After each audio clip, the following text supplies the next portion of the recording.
In the near future, prisons are incredibly overcrowded, but soon a TV channel comes up with a solution by designing a reality show called Jurassic Games. 10 death row convicts are connected to a very realistic virtual reality program, and if they die there, they die in real life too. The convicts must fight each other and also go against vicious dinosaurs in many different scenarios. The last person standing will win their freedom. One of these convicts is Anthony, who has been found guilty of the murder of his wife. He swears he's innocent, and most people believed him because the trial had been very suspicious, so his case became famous on the news. Because he was sent to jail, his teenage kids have no parents left, so Anthony doesn't hesitate to accept the invitation to the games, hoping to reunite with his family soon. When the games begin, the 10 convicts are connected to the simulation in the studio with the game masters. The players wake up outside a huge forest and are greeted by the host, who is wearing a special mask for the occasion. He reminds everyone that the collars on their necks will kill them if they break the rules, and any pain they feel here it'll be felt by the real bodies too, so they'll know the pain they cause to their victims. Their first objective is to reach a temporary safe zone that is hiding a few miles beyond the tree line, and their collars will alert them when they arrive. Red means too far away, yellow means getting closer, and green means they've completed the challenge. Whoever doesn't reach the safe zone in an hour will die, and in the real world the technicians will give them lethal injections as assigned by the state. Killing each other is also fine by the rules. As the host disappears, a T-Rex shows up and immediately eats a convict while the others run away. The host returns to the studio, and the director Savannah confirmed this cast has brought more viewers than ever before. The dead player's body is taken away while families all over the country tune in to watch the violence that is now starting. In the game, Billy tries to attack Albert, who pretends to be a weak man and begs mercy. However, as soon as Billy turns around, Albert jumps on him to bite him because he's a cannibal.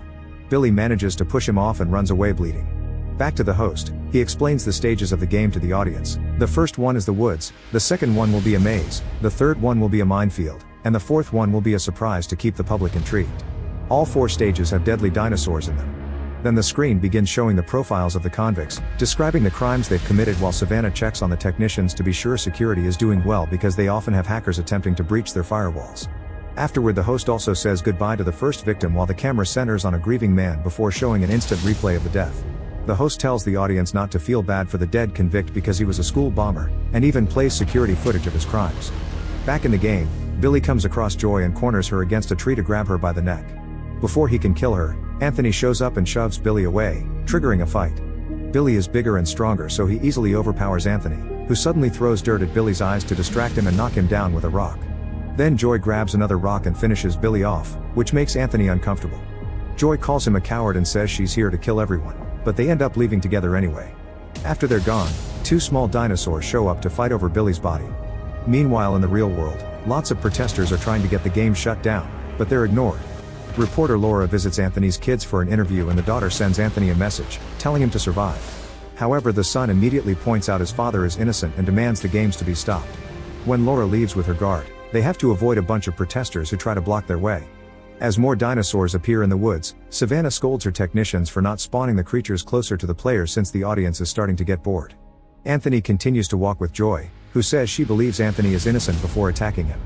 She beats him up before grabbing some rope and hanging him on the rock, telling him she'll see him later before she leaves. While Anthony struggles against the rope, the host rolls a video introducing Joy to the audience. She's a ruthless psychopath and the youngest player to join the games ever. Laura had an interview with her before the games, but Joy was rude and refused to answer any questions. She tried to trick Laura into coming closer to attack her, but the guards immediately punished her. Anthony's kids think his father is about to die when suddenly the rope comes loose and it's revealed Ren has rescued him. He wants to make an alliance because it's impossible to survive alone, and Anthony agrees to team up with him, so they run away as they hear the dinosaurs approaching. In the meantime, Laura is editing a video about Ren in which he accepts his sentence and tells people to rebel against the system. Savannah reminds her not to use that because they don't want to cause an uprising, and Laura uses the chance to complain about the interview with Anthony's children because they were too young. However, Savannah tells her that if she doesn't like her assignments, she can quit. In the game, the wasp is climbing down some rocks and accidentally hurts his leg. When he makes it to the ground, he's cornered by the Mason brothers, who make fun of his nickname and try to attack him. The wasp pushes them away and offers a deal. If they help him win, he'll pay for their sick mother's expensive treatment. At that moment, the dinosaurs show up, but because the trio is having an interesting moment, the host orders the technician to make the dinosaurs disappear to build up more tension. Then the brothers start arguing because the younger one doesn't believe the wasp, but the older one does. In the end, the older Mason accepts the wasp's deal and stops his brother from hurting him, so the younger Mason has no choice but to join the team as well. In the studio, the host tells the audience that the Mason brothers don't know their mother died yesterday. Back to Anthony, He and Ren manage to run fast enough to avoid the dinosaurs and make it to the safe zone. Meanwhile, Stephanie is cornered by Albert, but before he can attack, the safe zone activates for them as well. Soon all the remaining 8 players cross a digital door that appears in front of them and enter a mysterious room, where they want to fight again. However, the collars knock them out so the show can play an ad instead. It turns out they've made action figures of all the convicts and now sell them to the kids. Afterward, the players wake up in the room and find themselves chained to a set of screens while the host shows up to start the next stage. They must solve the maze on the screens to escape from the chains, and the first one to do it will be rewarded with a weapon. After the host leaves, the players immediately begin working on the maze, and the first one to finish is Albert, who immediately grabs the weapon and shoots the wasp in the leg. Ren tries to calm him down and Albert shoots at him too, but Ren dodges just in time.